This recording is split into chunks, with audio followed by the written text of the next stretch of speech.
There are still people coming in, so I'm not sure if we should wait another couple of minutes, or if you guys are like, nah, screw them. Wow. This is cool. So, I know there's some familiar faces in the crowd, and I've definitely seen some of you before. So some of you may have been to a few of my talks before, which is so wonderful. You might have noticed that I tend to say the odd bad word occasionally, right? This year at PAX have partnered with Generozity, who are a 100% volunteer-organized charity organization. 100% volunteer means that they give absolutely every single dollar that they take to the charity that they're supporting. This year, they're supporting the Black Dog Institute, which do all sorts of wonderful initiatives and programs and support for mental health initiatives. So what I thought I would do is, today we have this wonderful swear jar on stage, and I thought I could monetize my bad habit for the interest of charity. So each time I say a bad word, I'm going to put one of these coins into this, and that's going to represent something. How much is one of these going to be worth, though? That's the thing that we can't figure out. Any suggestions? What's a swear word worth? 20 bucks? 20 bucks. 20 bucks? You're a high roller, Mick. It's okay. Let's go 100 bucks. Wow. Cool. No pressure. Shit, yeah. All right. Well, how about we get into this, I think. Always good to stay on time. So for those who don't know me, my name's Reese Riley. I host a YouTube podcast called Kiwi Talks, where I speak to mainly game developers about games that they've worked on and their field of expertise. So they could be a designer, they could be an animator, an artist, or a composer. So it's always a joy to speak to them, and I highly recommend that you check it out, because you'll learn a lot of things about some of your favorite games, but also you learn about one of the important elements of game development that doesn't really get talked about, and that's the human element. These game developers work tirelessly to bring you joy, and they sacrifice a lot. So I think it's always good to acknowledge that and give importance to them. So, yeah. Now, it's a huge privilege to be here. Obviously, one of the big things is we are celebrating 10 years of PAX Australia. Woo! Yeah!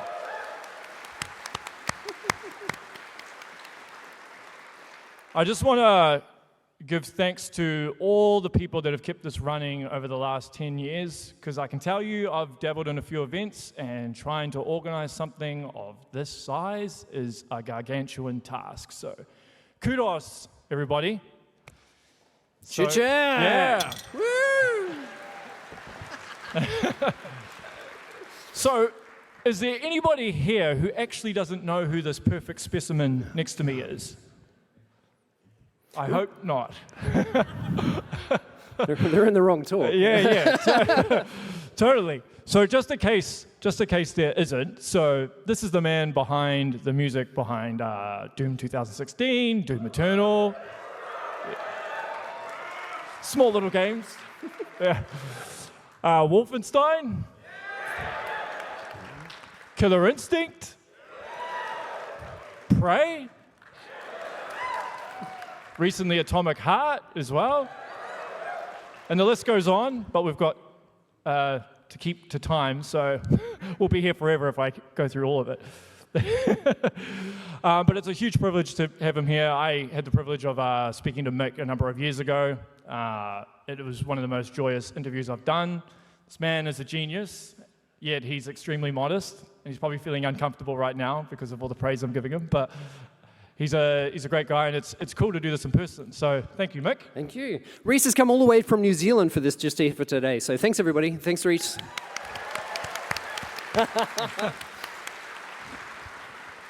So we're going to cover, as much as we can about a range of topics. But I thought the first place to start would be the overall evolution of video game music, because it's changed quite dramatically from the old school days where composers, sometimes they were using code to compose. They had to work within tight, rigid constraints, as opposed to these days where composers, basically, the only limitation is their imagination. But I'm wondering how you feel as a composer of the new age, and whether you take some of those rigid concepts from the old days into your way of thinking. It's interesting. So the history of video game music's really quite fascinating. It's difficult to pin down where it all began, but a lot of people cite Pac-Man as having the first piece of video game music. And it was, you would start the Pac-Man arcade machine, and it would play this tiny little jingle, this sort of right? And that's kind of often cited as the first piece of video game music, which is pretty cool. So, I mean, this can be a broad topic, but I'll try and sort of condense it down and kind of focus more on consoles, home consoles. My introduction to video games happened with the Atari 2600. I don't remember where we got it. I don't remember when we got it. I don't even remember too much about it. I was really, really young. But I remember it sounded like a malfunctioning calculator. It was so abrasive and vicious. And the music and sound effects and things that were written for those games was really, really simplistic. Really, really super basic stuff. It was incredibly difficult to do. So that was my introduction to video games. I grew up in a really small town in central Queensland called Capella. And Capella's a very, very small town. There's 3 streets, and we used to joke that Capella had the 3 Ps, which was a post office, a pub, and a police station. And that's pretty much it. But while we were there was somebody selling a Sega Master System 2 in the newspaper for like $100 with a couple of video games and things that came with it. And so my parents very generously went and bought that for me and my brother to play. And so that was my introduction to sort of like modern video games, I'd say. There was Sega Master System 2. So for me, that was like Alex Kidd. Back in the days when you could buy a console and it came with a free game, right? And you could just turn it on and start playing Alex Kidd. It's fantastic. Musically, again, though, writing music for Sega Master System 2 and things was incredibly difficult. The music was essentially hard-coded using lines of code. It was incredibly difficult. I don't fully understand how they did it, and going back and listening to some of that stuff now, I'm sort of completely blown away at what they were able to pull off.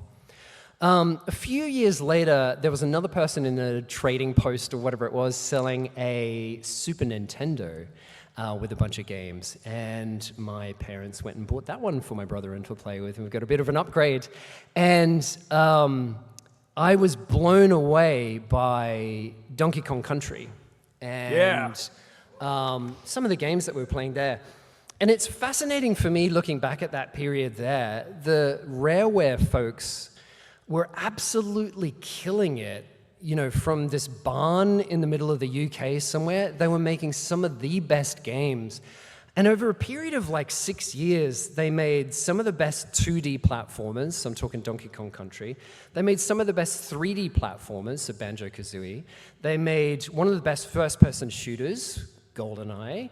And they made a pretty cool racing game with Diddy Kong Racing, right? They were doing so many amazing things. There was a group of composers there that were working on the music, and they were really pushing the boundaries as to what was possible on the very limited hardware that was available on the Super Nintendo. Incredibly difficult for them to do, but I'm talking Dave Wise and Robin Beanland and Graham Norgate and Grant Kirkhope, and am I forgetting someone? I might be. You've interviewed all of them pretty much. I have. Yeah. I've had the privilege of interviewing all of them. Yeah. So they're great guys. Underrated. They don't get enough praise, I don't think. So that, for me, that period, I guess, would really form that sort of period in my life where I really started paying attention to video game music. And I remember just sitting there and playing these games and just disappearing into a completely different world with what they were able to create. So for me, that was completely just mind-blowing. At that same time, in the town that we were living, the pub there had an arcade machine. They had 2 arcade machines, actually. One was a Shinobi machine, and then they got a Killer Instinct machine. And that was my introduction to Killer Instinct. Now, my introduction to Killer Instinct was me hiding out in the pub and trying to figure out this whole insert coin thing and how to get around that. And of course, I couldn't. I just sit there sort of pretending to back the buttons. Sometimes I'd find $1 or 50 cents or 20 cents, I can't even remember what it was, and I'd start playing, and then like one of the older kids would come over and put another $1 or whatever it was in, and then would beat me up in the game. Anyway, that was my Killer Instinct introduction. But the music in that game was mind-blowing.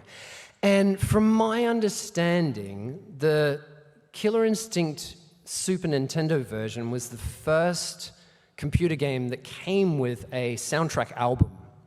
So when you bought Killer Instinct Super Nintendo, you got Killer Cuts, which was the music from the arcade game just put onto a CD. And I mean, as a kid, that just blew me away. That was like the best thing, that I could, hear the music down on the arcade machine and then go and listen to it at home. So I spent hours listening to that stuff. It really sort of drilled into my head, which is really quite cool. Now, historically, kind of what was happening there at the same time, you had the advent then of what we call Red Book audio, which was where you would have a game that was shipped on like a disc for a PC, and the music was actual audio files, which hadn't really happened before. Previously it was code, but now you could actually have music files, audio files on the disc that would play back in the game.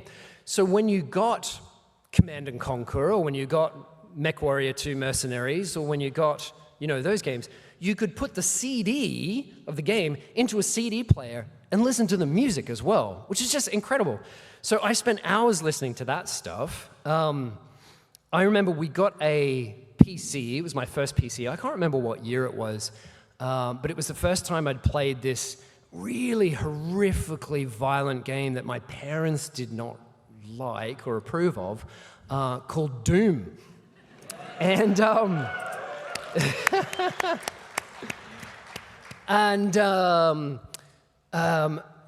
for some reason, like, I can still remember the horror of that game. For me, like, just being a young kid playing Doom on a PC with these MIDI file music and this screaming, imps and fireballs and all this sort of stuff was really scary. It was like I'd never experienced something like that ever before. We have a bug. Fucking bug. Anyway. And, but again, like I did with Donkey Kong Country, Doom sucked me into the world, that virtual world. That was just transcendent for me. It put me somewhere else, I'd be playing it and I'd be so into it, and then I'd go to sleep, try to sleep that night, and I'd be dreaming I was in that same world, right? It's really hard to explain, I think, to sort of younger gamers what it's like playing a first-person shooter for the first time in, like, the mid-90s. It was like something else. It was definitely like, this is going to be the future of entertainment right here. So the music in that game, written by Bobby Prince, who is a wonderful man, absolutely dear man, who he's had an incredible life. He was like Signals in Vietnam, and he's a lawyer, and also happens to write some incredible video game music. He did Doom, obviously. He worked on Duke Nukem 3D as well. So amazing musician. But anyway, the stuff that blew me, like Doom really blew me away, but then a few years later, I remember getting this giant black box at, I think it was a Harvey Norman store or something like that, and it just had this green logo on the front of like a Q, right, with two lines going down through it. And I got that, and I took it home, and I installed Quake 2, and I heard the music in Quake 2, and that there, if I want to pick a moment that was like, that's the point where I decided that's kind of what I wanted to do, it was that. It was hearing Sonic Mayhem's music on Quake 2. That stuff just blew me away. It still sounds like the future. Sasha is his real name, and I've gotten to know him since then a little bit, and he told me when we were sitting in the back of a cab at the Game Awards, of all places, that he did that when he was 21 years old. Wow. That was his first video game job. And he was replacing Trent Reznor, who did Quake 1. So, I mean, shout out to Sasha, incredible guy. So anyway, another standouts for me was like when the PlayStation era came along, and now you could absolutely have real audio files on consoles at home. And a real standout for me at the time was the Wipeout soundtrack, which is done by like Cold Storage, and those guys, they used to call. It was this fantastic like drum and bass music. It was absolutely brilliant. So anyway, that's kind of there. Then we had this like turn of the millennia stage. We get around to the 2000s, and all of a sudden games are huge, and you've got these endless budgets, and you can do anything you like. And there was this really wonderful sort of period with games where Kill it. I didn't want to kill it. Go away. Where you had scores like Marty and Michael's Halo score, and Mafia, the original Mafia, and all these fantastic games that just had these incredible scores. Jesper Kid with Hitman 2 and stuff like this. And what really stood out to me about all of these games was that each one of their musical scores had an incredibly strong vision. And I started realizing, I was into music at that time, and I was really looking back and seeing, well, the music that I really enjoyed as a kid through video games, whether it was Doom or Killer Instinct or Wolfenstein or Quake 2 or Mercenaries and MechWarrior or Command & Conquer and then Wipeout and all this sort of thing, and then onto Halo and then Mafia and then Hitman and all this sort of stuff. Each one of those had an incredibly strong vision behind them. The music just enforced that vision. You can listen to the music out of each one of those games and know instantly which game it's from. So to me, that was a real like golden era, that sort of period. Now, fast forward to now, and working in games and music, the world is at your fingertips. You can do anything. You have any amount of synthesizers and orchestras and heavy metal choirs if you want to do that, or whatever it is. You can do anything you want. But I think there was something really special about the composers who wrote music who were under certain restrictions, specifically technical limitations, and they were forced to come up with something memorable with those limitations. And I think that led to better music. I really think, for me personally, I prefer that music than what we a lot of the sort of stuff that we have today. And so me and my work, all I want to do is bring things back to that period where the music itself has a really strong vision that supports a game with a really strong vision, and the two create this really interesting marriage. And I hope that you can pull songs out of those games and know that that's from Doom, know that that's from Wolfenstein, know that that's from Killer Instinct, know that that's from Prey, know that that's from Need for Speed, etc., etc., etc. So that was a really long answer to your question. That's all right. It's good though, right? Yeah. So, obviously, it's the 10-year anniversary of the reboot of Killer Instinct, so we obviously have to talk a little bit about that. But you've covered Killer Instinct so extensively that I wanted to try and tackle it from another angle.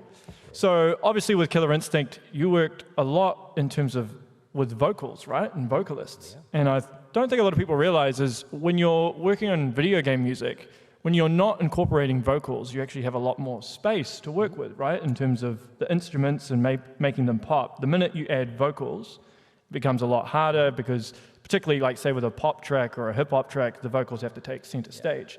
So how did you approach composing, well, any of the tracks with vocals? Yeah, I remember the developers were quite against the idea of having vocals in the tracks because they wanted to make sure that the sound effects in the game were the thing that stood out the most. And I totally support that. I think that's absolutely number one. Essentially, when you're doing sound for anything, whether it's music or a video game or a movie or anything like that, you kind of have to think about that what you're trying to do is fill a box. And you can kind of imagine this box as the two speakers that you have, either your headphones or you've got speakers that are left and right. You have frequencies that are lower to high. So you've got low frequencies, high frequencies. So you have this box. And the way it works is that you put things in this box, but eventually you run into this situation where there's this thing that you want to fit in there, but you can't fit it in there because something else in there is taking up that space. This is a very legitimate problem. You can't just keep throwing things into the box and expect it to sound good. It's a big, serious problem. So their legitimate concern was that if we want the vocals in the game, as in the characters, you know, screaming and punching and shouting at each other, is taking up this space in the vocal spot in our box, then your music can't be taking up the same space. So thankfully, I had an absolutely incredible audio director that I was working with, Jed, and he encouraged me to continue with the vocal idea, and we just found a way to make it work. We did all sorts of little sneaky tricks that are happening behind the scenes to make it work. But anyway, I wanted to do it for a couple of reasons. Number one, that original Killer Cuts, Killer Instinct soundtrack that I got as a kid was full of songs that Robin Beanland and Graham Norgate had done that were full of vocals. You know, as a 8-year-old, whatever it was, 9-year-old kid or something like that, it sounded like the music that my parents would listen to on the radio, but it was just like my thing. It was cool, right? It was just the songs. And so I wanted to make sure that when we were rebooting Killer Instinct in 2013, that it played a really strong homage to as much of the original game as possible. And to me, vocals in the music was a really important part of that. That's interesting. Fascinating stuff, right? Yeah. So I remember when I spoke to Graham Norgate, one of the original composers on Killer Instinct. So a lot of people might not know that he did 4 tracks for the game: Fulgor, Glacius, Thunder, and Jejo. But he actually wrote 60 songs for the original game, which never made the cut. And for Thunder's theme alone, he did 12 different iterations. But I'm wondering if you had a similar process or if it was completely different. No, that's wild, actually. That's incredible. So when I got an email one day, it was from Jed, and he said, we're making a fighting game, do you want to do the music? And I was like, I've never done a fighting game before, but I love fighting games. I'd absolutely love to do the project. We talked a little bit about it more, and typically when you're working on a game, they don't tell you what it is immediately. They use code names for it. The NDAs are so tight on that thing, I still couldn't even tell you what the code name for Killer Instinct was at the time, even though it makes no sense anymore. But anyway, we talked about it like it was a code name project. And, but it's funny because that code name starts to erode really quickly when you actually get into the thick of the project and you start working on it. And you're like, okay, cool, so what's our first delivery? The first delivery is this theme for a character named Jago. And that was the first time I went, oh, this is going to be Killer Instinct, it's cool.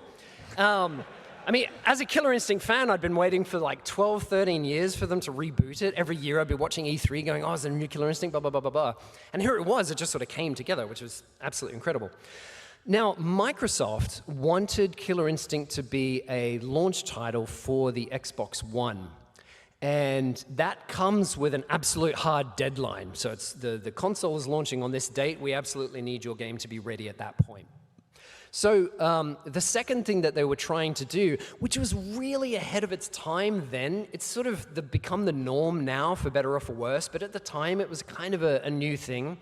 And it was this idea that you don't purchase the entire game at once, right? You can get Jago for free, and then if you want another character, you can buy it separately, or you can pay a little bit more money and get the whole thing. For better or worse, whatever. So that was the first time we were doing that. Now, so it had to be a launch title, and we had to make each character something special. We couldn't just have throwaway characters because there was this possibility that they were going to be purchased as individual things. So anyway, started working on it. Now, we had a few months to begin with to get my feet wet on the project and actually try and figure out what Killer Instinct would sound like.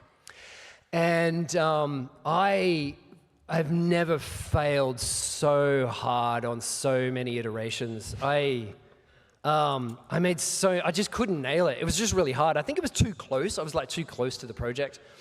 And just because of like childhood stories and stuff.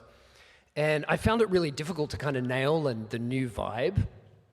And I remember Jed, the audio director, he said, like, everything you're doing is just like an impression of what a fighting game soundtrack should be. I want you to do something new. I want you to make it badass. And I was like, okay, I think I can do that. And then I started working with that idea in my head of making this just badass music, just make cool music.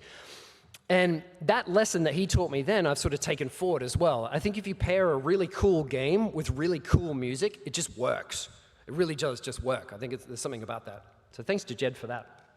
So anyway, the truth, though, of the story, this has been talked about a bit, so I feel comfortable saying this, is that we had no money to make the game. Like, it was... the budget was tiny, right? It was really, really, really small. Really, really, it's like probably the smallest budget game I think I've worked on. It was crazy. Wow. For better, for worse, whatever. It is what it is. But everybody on it was incredibly passionate and poured their heart and soul into it, and it became what it became. But anyway, I remember I had Jago down, and I had Glacis down, I had the main theme down, and I had, Saberwolf's theme down, and then we had Thunder's theme coming. And I was like, okay, I really want to put vocals into Thunder's theme, but I just don't have budget to do stuff. Now, to be fair, the team did amazing stuff with Thunder. They took the initiative to go work with the Nez Perce tribe in the US, and they worked very, very closely with representatives of that community to design a really fantastic character that everybody was very happy with and very joyous with, including the language and elements of the music that are incorporated, instruments that are incorporated, all that sort of stuff. But I still needed more vocals. And I thought, well, how can I get vocals on the cheap, right? So I saw the first ever PAX was coming up. Yeah! And I had this thought, like, oh, what if I just take some microphones along and I'll do a talk at PAX and I'll talk a little bit about Killer Instinct. I'll take some microphones along and I'll record the audience doing some shouts and chants. And that's what I did. I didn't ask permission. Ask for forgiveness. Never permission.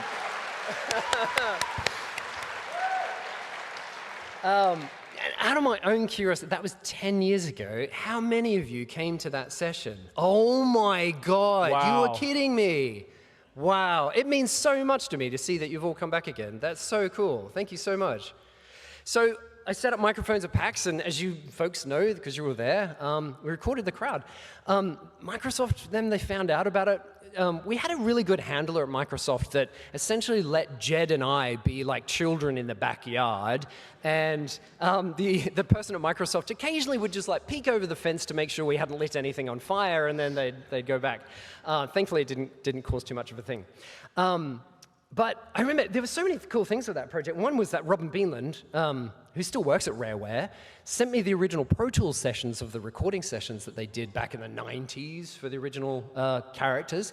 And he said, we didn't really do too much, don't expect too much from these sessions because, we didn't have any money. And I'm like, wow, what's fucking changed? He told me they recorded the vocals for these characters at the end of a hallway and underneath a giant mattress. It was like their vocal booth and things. But I remember, I've got the Pro Tools sessions at home, and you can go through it, and you can hear those. Like for me, anyway, it's very special. But I can hear those sound effects that I heard as a kid over and over and over and over and over again. I can hear them in the room recording that sound effect, and it is the most special thing for someone like me. That was like just so special to have that. But I'd never heard that story about them doing like 12 versions for Thunder. I didn't have the time to do that. We had 1 month to do a character by the end of it. So that's right from the design to the initial iterations to the feedback round to the commitment to this is what we're going to do, to the recordings, to the mixing, to the mastering, to the trailer that we do with Maximilian. And then that was it. So it was 1 month, so 4 weeks. And we did this like just bang, bang, bang, bang, bang, bang, bang, bang, bang. So I couldn't have done 12 versions. It wouldn't have been possible. One thing I wanted to ask about is main menu themes. Because when you're playing a game, the first thing that you usually see and the first thing you usually hear is the title theme, the main menu theme. I suppose this is a two-part question, but in terms of how you go about composing that, and I suppose in your mind whether you think it's memorable, and in the case of, say, Doom Eternal, you did a remix of Bobby Prince's Opening to Hell, right? The woo-doo-doo-doo. Sorry, I butchered that. Sorry, Bobby Prince. But I'm just wondering what your approach is usually to composing for a main menu theme, and why you chose, I suppose, the Opening to Hell remix for Doom Eternal. That's cool. For me, the main menu theme is like the most important thing. I get really disappointed when there's this fantastic game that comes out and it's got a real kind of throwaway main menu theme that just sort of sits there in the background. For me, it's a great opportunity to reinforce the vision of the project from the get-go. It's like straight away, you can hear it straight away.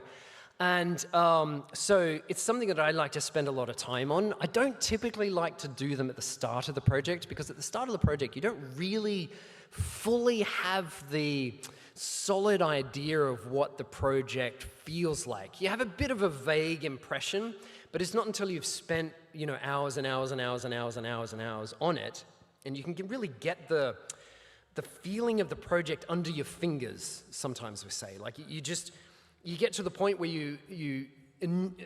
intuitively the music that you write is appropriate for the project. So you get to that point. Usually at that point, that's when I like to do the main theme and spend a bit of time on that, getting that really good.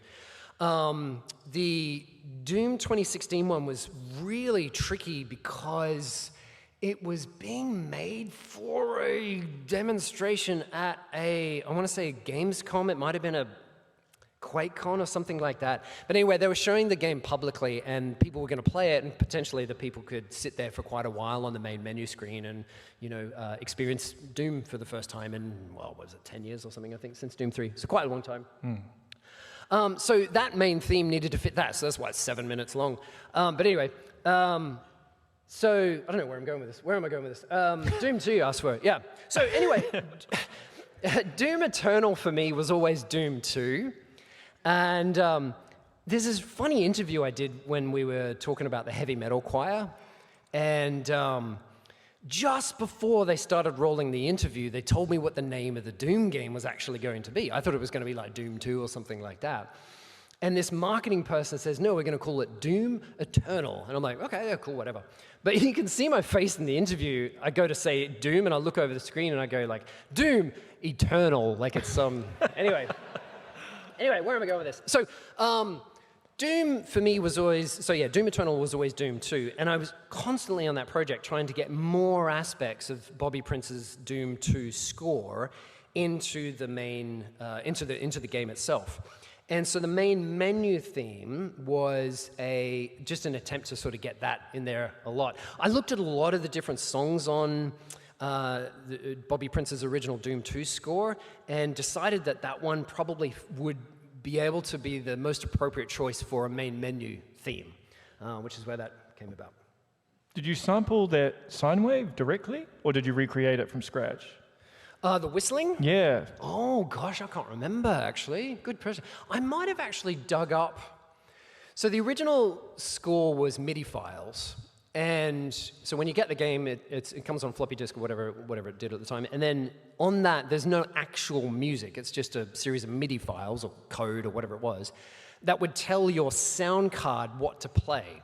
So depending on what type of sound card you had, you could have potentially gotten slightly different sounding music. One sound card would have a certain drum kit and an electric guitar sound and a bass sound and synthesizer sounds and whatever, and it would sound one way. And then another sound card would have a different sounding guitar and different sounding drum kits and all this sort of thing. So, I mean, talk about an absolute fucking nightmare. I don't know how that... but there's something about that, though, just to get back to that point, that they were working under those restrictions. So Bobby Prince would have known that. He probably would have had several sound cards to test it on, I would imagine. I'm just purely speculating there. But it would have forced him to focus on things like melody and harmony and rhythm and themes and these really, really important musical aspects that I get so disappointed when I don't hear in modern scores. I want to hear a strong melody. I want to hear strong harmony. I want to hear something memorable, something special. So I think because of those technical limitations, he was able to come up with music that was more memorable. I think I sampled a Sound Blaster 16's whistle sound. Right. And that would have been where that whistle sound came from. Okay. Because I did an interview with Mick a couple of years ago, and you mentioned that you took Spinal's xylophone bones, you sampled that, and you sampled the Cinder's as well, right? Yeah. Is there any other things that you've sampled directly? Oh, it's a lot of it usually comes out of frustration. Usually I'm kind of sitting there and... So let's think about it, right? You've got this sound card, and it has its electric guitar sound, its drum sound, its bass sound, its synthesizer sounds, etc.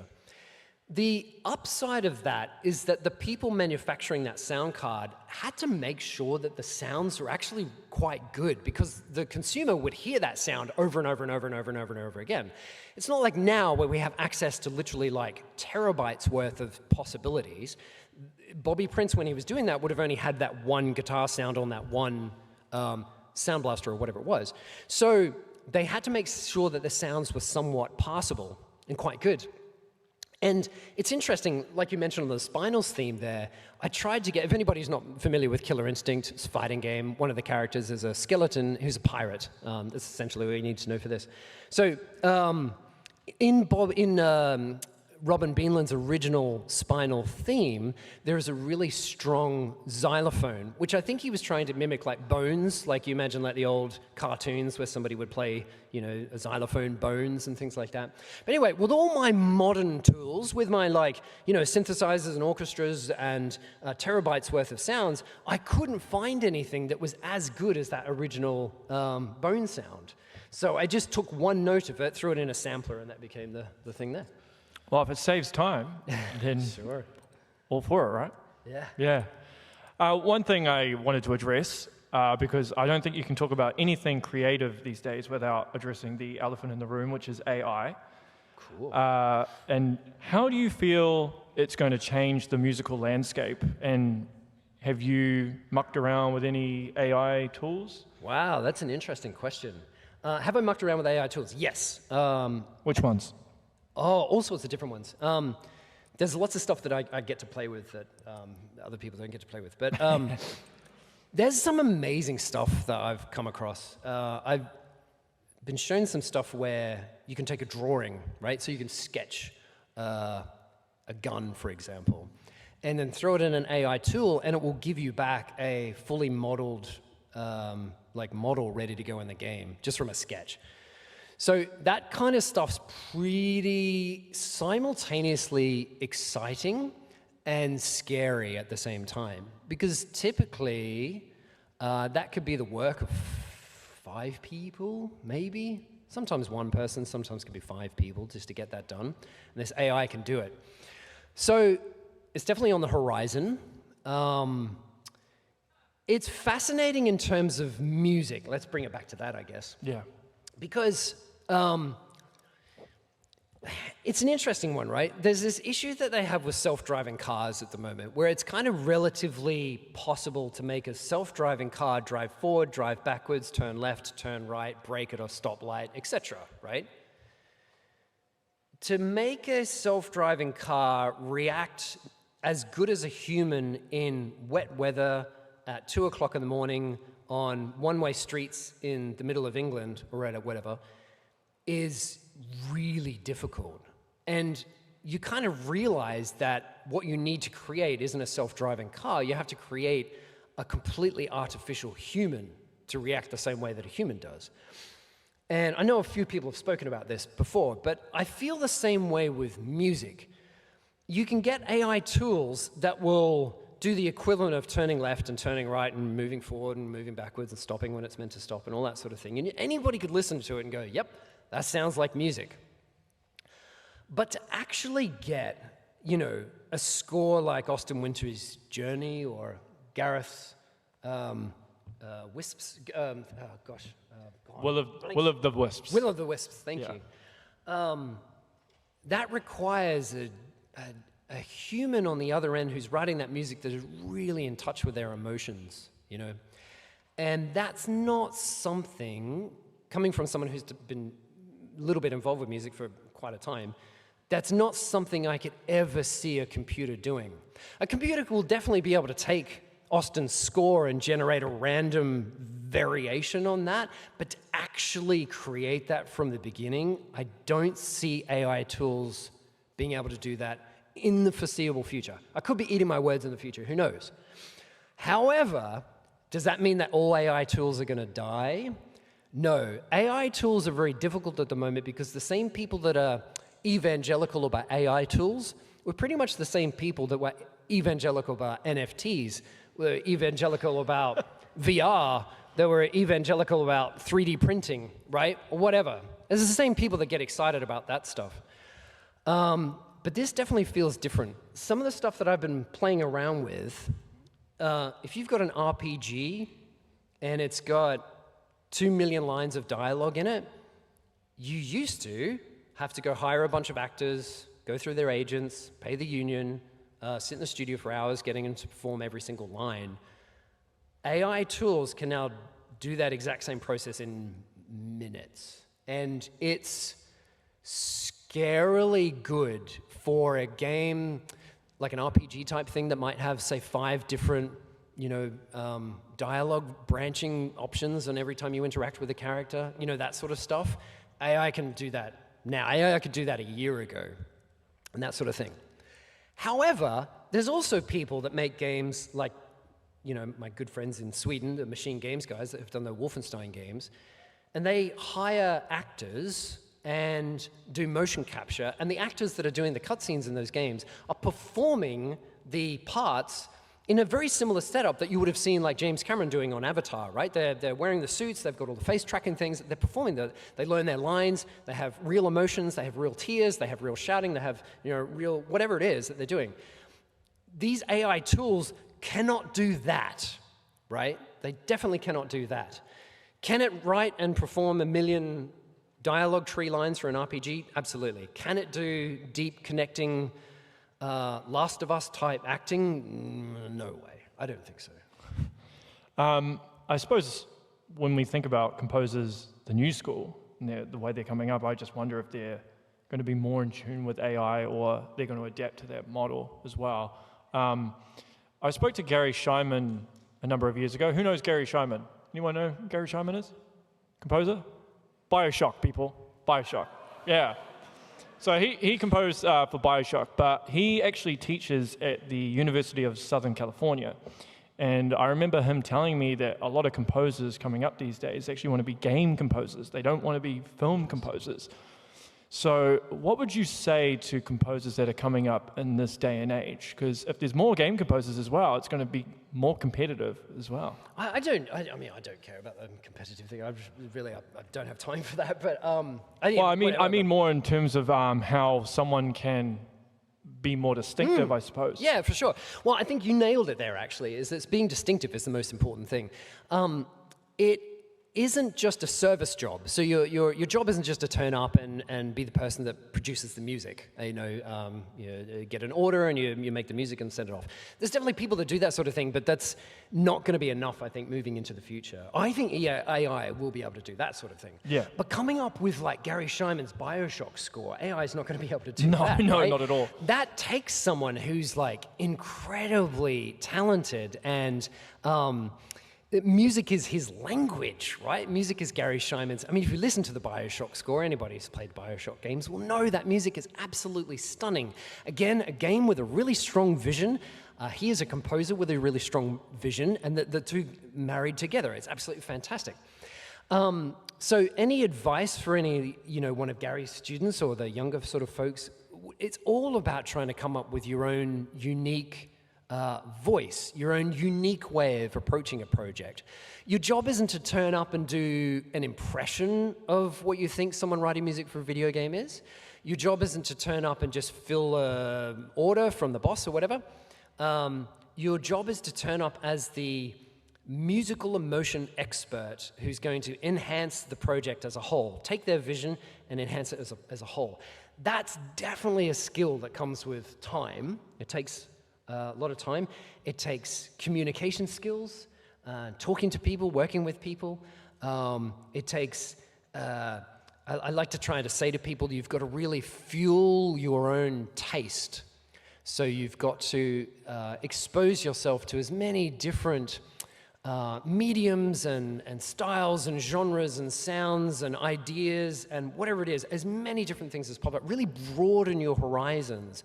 So you can get really good at saying, I like this, not really like that. I like this, I'm not really like that. That feels appropriate, that doesn't feel appropriate, that feels appropriate, that doesn't feel appropriate. So when you're on a project, you can make a decision that says, this melody works, this melody doesn't. This melody works, this melody doesn't. And by works, what I mean is that it works for the project. It enhances the vision of the project. Oh, wow. Such a science to it, isn't there? Too pretentious. Do you want to swear again? Not yet, but I'm trying to be good. It's actually interesting because Jeffrey Day, that co-composed Atomic Heart, he actually used a program called Moises to help compose it, which basically you upload an MP3 and it separates all the different layers. So it could separate bass, drums, guitar. And he used that to compose the remix stuff of all the Russian songs. I'm wondering if you've ever mucked around with that. Yeah, I've got other tools that are probably better than the AI Yeah. stuff that I have. Yeah, it gets real techy, but I've got like great stuff that will go through and apply 5 different algorithms, and then we'll combine the outcome of all of those, so you get something that's like really crisp and clear and fantastic. I love that sort of stuff because I can dig up like old movies, and then I can run the soundtrack for that through it, and you can separate like all the string parts out and the brass parts, but you can also separate all the sound effects out and get the noise tracks and all that. It's incredibly geeky, I'm sorry. But yeah, anyway, there's stuff you can do with it. So you have a little motto, I suppose. You separate an hour a day to listen to any type of music? Yeah, pretty much, yeah. What, do you just go on YouTube and just play anything, or no, Spotify? So yeah, that's a big part of my practice is, so when you're doing this stuff all day, you find yourself around music all day, and it can be like the last thing that you want to do at the end of the day is go listen to new music. So I found myself after a while, I wasn't listening to anything new. So I got into a habit of doing just daily practice whenever I wake up in the morning, and I just sit there and we'll listen to music for, it can be half an hour, it can be an hour or something like that. And I'll just browse around, go down through rabbit holes and things like that. It's a good way of kind of waking my ears up in the morning and getting used to like hearing things. It might get me out of bad habits that I find myself sort of navigating towards, and I'll hear somebody else do something different in a situation like that, and I can sort of figure out ways to do it. But it's just part of that creative process for sure. Before we wrap up for Q&A, I am curious, what would be your favorite soundtracks? Other than the ones I've listed already? Yeah, or like a specific one that might stand out. Gosh. I know you had David Wise's bonus level as your ringtone at one point. Oh gosh, one time, hey. I think the one that stood out for me over the last couple of years, just recently, was the Shadow Warrior 3 soundtrack was really cool. I don't know if anybody's heard it, but it's kind of like hip-hop kung fu movie type stuff. But I loved it because it really just nailed the vision of the project. It represented the vision of that. I'm sure everybody can share in this sentiment sometimes. You can very much run into this trap where there's these games that start to feel really samey after a while, and a big part of that is the music. There's no like distinguishable musical identity between these different games. They all just sort of start sounding the same. And so I love when somebody very clearly has been on a very solid creative journey to come up with something that fits the unique vision of that project. And I think Shadow Warrior 3 was kind of cool. That stood out to me, for sure. Okay, cool. And with that, we will wrap up for Q&A. So there should be some mics going around. So ask your best questions. Do we have a microphone? Mick's taken time out of his insanely ridiculous busy schedule to be It's here. a pleasure. So, Do we have questions? yeah. Are there microphones around? Down the front? I can always bring one. Oh, you found it? Oh, it's right there? Okay. Okay, there it is. So there's a microphone down the front, so your right-hand side, that should work. Hey, Mick. Hey, man.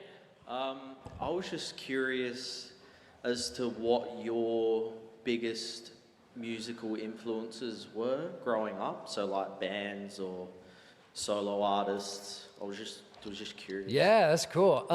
Jimi Hendrix, man. Yes. Nice. Yeah. It's so weird. Like, I still listen to that stuff now, and I'm like, man, what? How the hell did they get that stuff down? You know, like just... A lot of drugs, probably.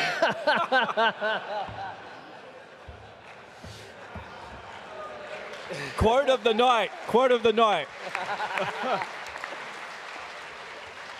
Yeah, totally. It's interesting. So since like 2020, I've been working with a lot of bands doing music production stuff, which I thoroughly love. And it's probably no like, gosh, how do I say this? Holy shit, I might be running myself into trouble here. Drugs are around. I'm like straight edge. I don't touch anything, right? I'm super like, I don't eat animals. I don't drink. I don't drug. I'm like super straight and all that sort of thing. But I've definitely, met people and know people that have a dependency on that sort of stuff and use that sort of stuff and all that sort of thing. And I think the truth of it is it really does get in the way of what you're trying to do. So I think, yeah, of course, there was a lot of drugs running around in the 60s and Hendrix and LSD and all that sort of wonderful stuff. But I think even if you strip that stuff away, there's still some amazing, amazing stuff there. So Jimi Hendrix is what I'll say. Thanks for the question, man. Great question. Hey, Mick. Hey. How you going? Apart from I guess what I want to ask is, apart from that very sage advice of practice, practice, practice, what kind of advice would you have to someone who wants to try and attack the areas that they feel they're weak in musically or technically? Yeah, the only skill you need is perseverance. Okay, that's really important. I like that one. Only skill you need is perseverance. Self-assessment is really good. So what am I not good at, right? I know my strengths and I know my weaknesses as well, and I want to make sure I'm working on my weaknesses all the time. It just takes time, just perseverance. Writing music, I can walk in my room sometimes and it's just all there. Everything that comes out is perfect. It fits the game, it sounds cool, it all works, it's unique, it feels great. Other days I walk in and it's like I've never done it before and I'm writhing around on the floor crying. But it's perseverance, it's just sort of just sticking with it. So perseverance is the only skill you need. Thanks for the question. Cheers. Hey Mick, love your work. Personally, one of my favorite songs that you've done is the Partisan that you did for Wolfenstein Old Blood. I'd just like to ask, what inspired you to write that song? I heard it's an adaptation of a World War II resistance song, and what made you want to create what you created using that that idea definitely came from the developers. I think it might have been Jens, who was the creative director, that had the idea of doing the Partisan, and they kind of just let me do with it what I wanted to do. I'm a big fan of Tex Perkins, and so I reached out to Tex and I said, I'm doing a cover of the Partisan for a video game. Do you want to do it? And I was kind of worried because it's heavy, you know, it sort of gets a bit heavy at some point. He doesn't really stray into that territory that too much, but he was totally down for it. He really loved, oh gosh, I've drawn a blank. Who did the cover of the Partisan in the 60s? I can hear it in my head, but I don't know, I can't remember. Anyway, he was a big fan of that version. So he loved the song and was totally behind it. I think Tex really brought that into fruition. We recorded that in Melbourne, which was really cool and exciting. But yeah, that was just one of those perfect sort of things that all came together. Yeah. Thank you. Thank you for the question. Hello. Hey, mate.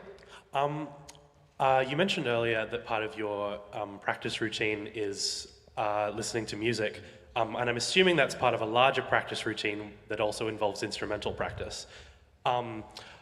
I am curious if you could elaborate a bit more on what that includes and how it influences your composition and composition process. I'm thinking of a particular example. I remembered a GDC talk you mentioned you were lent a 9-string guitar for the first Doom game. I'm imagining like playing around things like that obviously influences the process, and wondering if you could expand on things like that as well. Yeah, a couple of quick things I can say. So always getting some new technology or some new device or something like that can open up new possibilities because it allows you to kind of shed the baggage that you've bought from the last project, and it gives you this new interface that you've got to learn to use. So a 9-string guitar is that, a new synthesizer is that. The 9-string was a bit weird. I ended up giving it to my friend Frederick Thurendendal from Meshuggah. Even he doesn't know what to do with it, so whatever.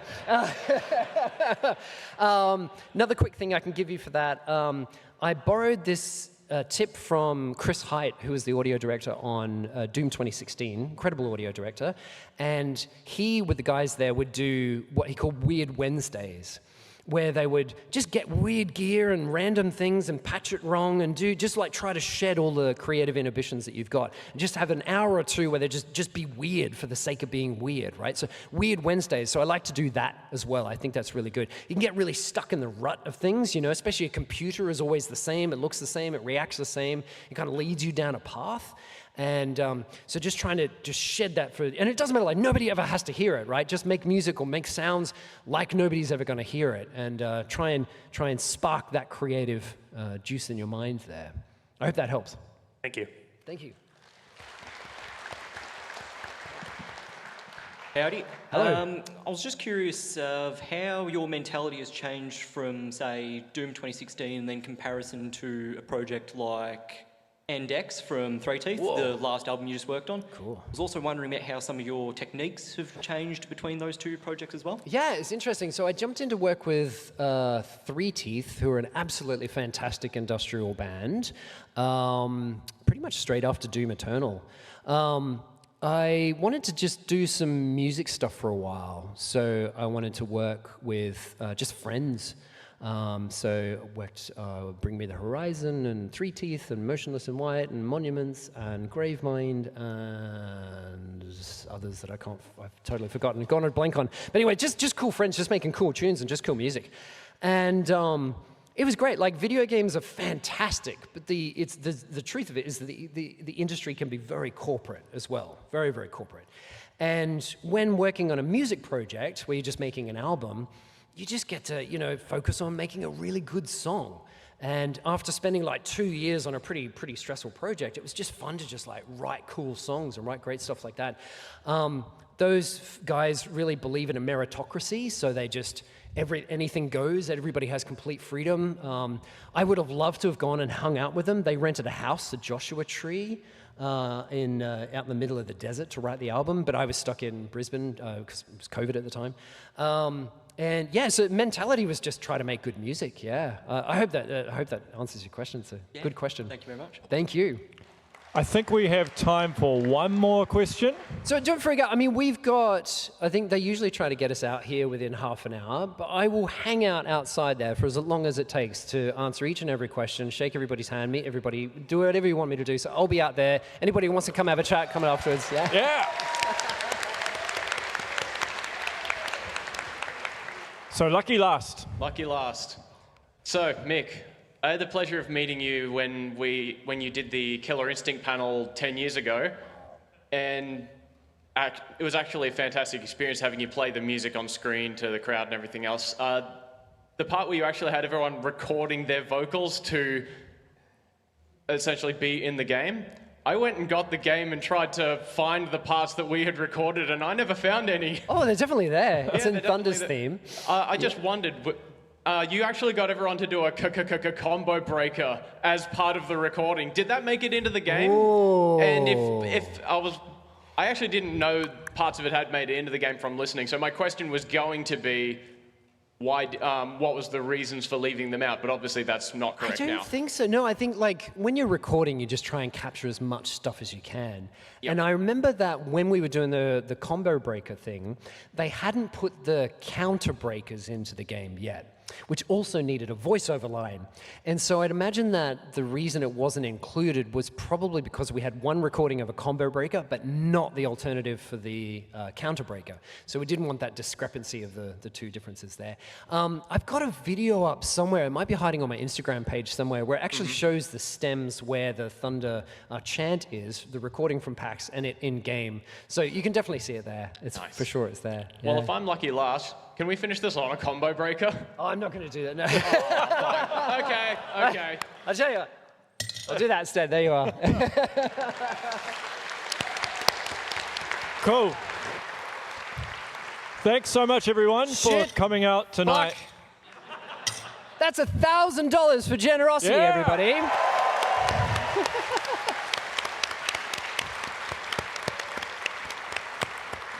And that is a wrap. Thank you so much for spending your evening with us. Mick will be out somewhere, so you can find him and ask him your questions and get him to sign anything. So yeah, have a safe night. Cheers, everyone. Have a nice PAX, everybody. Thanks, Reese.